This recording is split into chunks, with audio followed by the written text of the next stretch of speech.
it finally looks like we get to go beyond the brave TCG edition. Make sure you guys smash the little crap out of that subscribe button so you guys don't miss out on more awesome. It looks like we're just getting all sorts of interesting stuff today. So Beyond the Brave will be a 100-card set, and it will be releasing on 10/7, with official tournament dates being, 10/9? So this is what? Coming out. So sneak peeks will be the second? Yikes. That's interesting. So who's the bravest of the brave? The bravest of the brave. The duelist willing to risk it all on a dice roll and flip a coin or the spin of a dial. Joey Wheeler, that's who. A new reimagining of Joey's favorite theme is here for Beyond the Brave. Joey's new cards will all revolve around the Dark Time Wizard spell card. This card celebrates Joey's bravest duels against Rex, My Bones, Esperoba, Mako, and Odeon. The Dark Time Wizard itself is a quick play spell with 2 effects, and you can get to choose one effect that you can activate. One is safe, the other is risky. The first effect allows you to add another card from your deck to your hand that mentions a Dark Time Wizard. That means Swift Wind, the Panther Warrior, Alligator's Dragon Knight, Jinzo Energy Shocker, Fisherman of Legend, Graceful and Skull Dice, Sleepy Scapegoats, Foolish Grave Robber, or Reversal Box. Then, during your end phase, Dark Time Wizard rewinds time, but just for itself, to place a Dark Time Wizard from your graveyard back into your hand. That's actually really, really cool. I like these names. The spell's effect, the second effect of Joey's favorite gal, Lady Luck herself, you'll toss a coin, and if you win the coin toss, destroy all monsters on your opponent's field, and inflict damage to your opponent equal to half the attack of those combined attack monsters. Now, if you call wrong, your monsters are destroyed, but on the bright side, you won't take any damage since Dark Time Wizard is a quick play spell card. This can be done during either player's turn. If you're in a bad enough situation, you might as well go for broke. As an extra bonus, if a monster is destroyed by Dark Time Wizard, you can tribute a monster from either field to special summon the new Red Eyes Black Dragon Exceed Fusion monster from your extra deck. Why is it Exceed? Sure.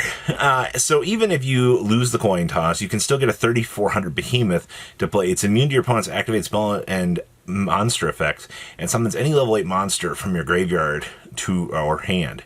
I mean, this is it. These are all of the cards. Reversal Box is really cool. I like that name.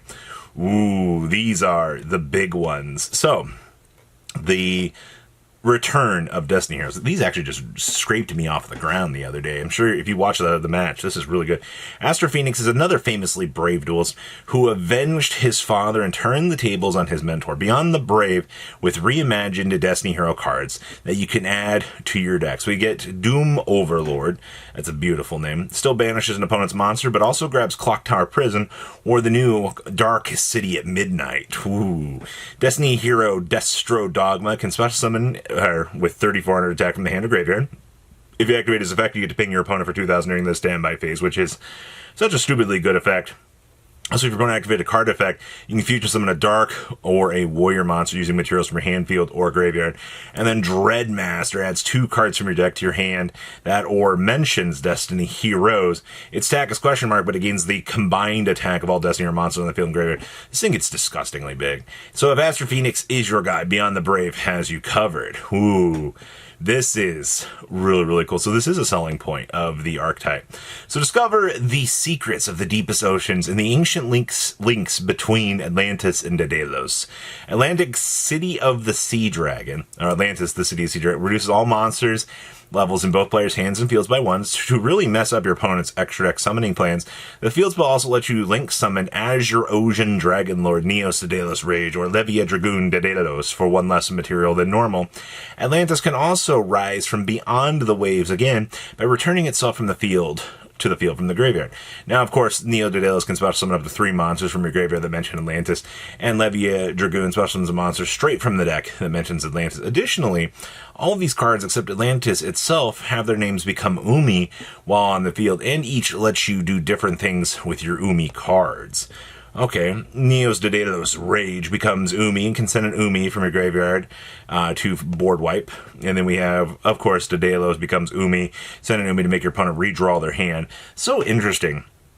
It's a mechanic, and the Atlantis and Daedalus dragon becomes Umi and lets you make or trade up to 3 Umis you control to get more from the deck. And if you have 3 or more cards that become Umi, the Advent of Atlantis continuous spell, you'll have plenty to play on your field, which is good.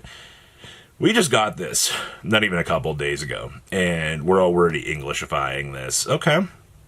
Drag your foes through the Ashtra gates of the worlds beyond and besiege them with terrifying traps. Summon the Ashtra monsters by showing your opponent one of your face-down cards and returning it to your hand or extra deck. However, if it's a spell and trap card, you can place it face down. Again, you can bring all of the devastating traps that you own and use them as a ruthless efficiency in this deck. If one of your traps isn't quite what you need right now, use a Schooner of the Battle Ashtra to send it to the graveyard to flip over your opponent's monsters face down.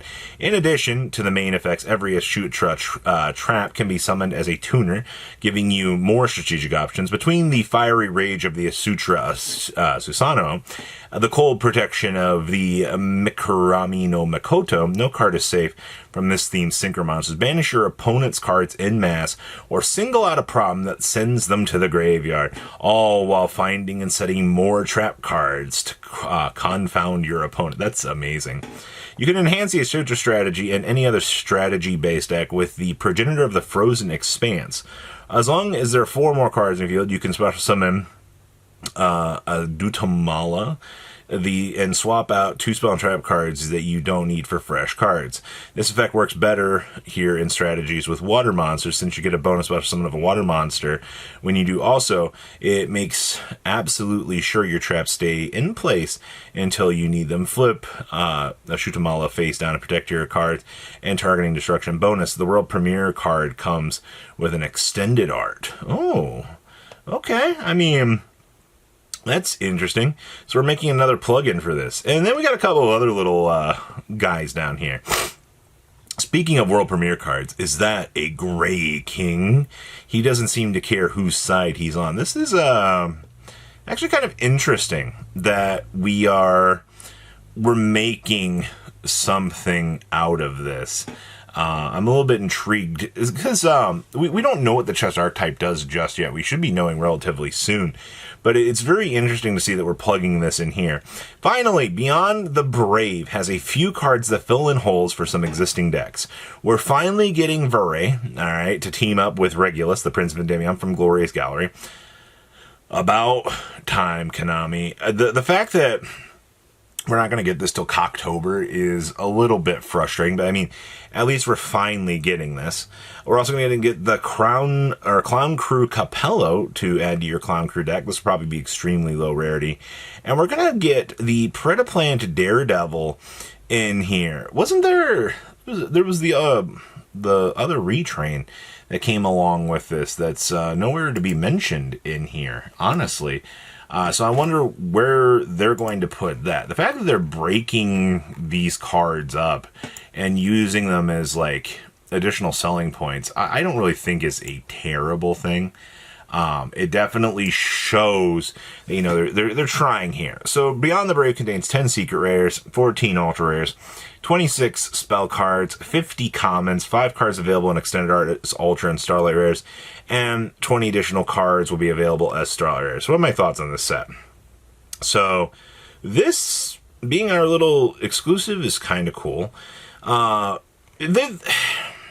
The Joey Wheeler stuff looks fun. I've not had the chance to test it on tabletop yet, but I think it looks good. Destiny Heroes absolutely are blowout. This deck will literally destroy you if you're not ready. We're also getting, obviously, Atlantis will be good. This archetype is looking amazing. And, like, this is your bonus stuff. Like, this is the selling points right here. And I don't know what we're going to do with the Gray King. We don't have enough details about the king himself to really make an accurate call as to what the heck this garbage is supposed to do. But the fact that, you know, he's probably, the fact that they specifically mention he doesn't care whose side he's on is going to be probably doing some stuff that's probably not going to be too good. But what do you guys think about going Beyond the Brave? Please leave a comment down below. Tell me what you guys think. There's a lot to unpack here. That's for sure. You guys have a good rest of your day, all right? Patrons!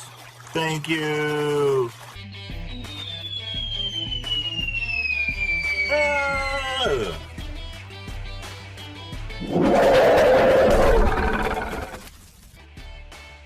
Thank you so much for watching. Check out these other videos.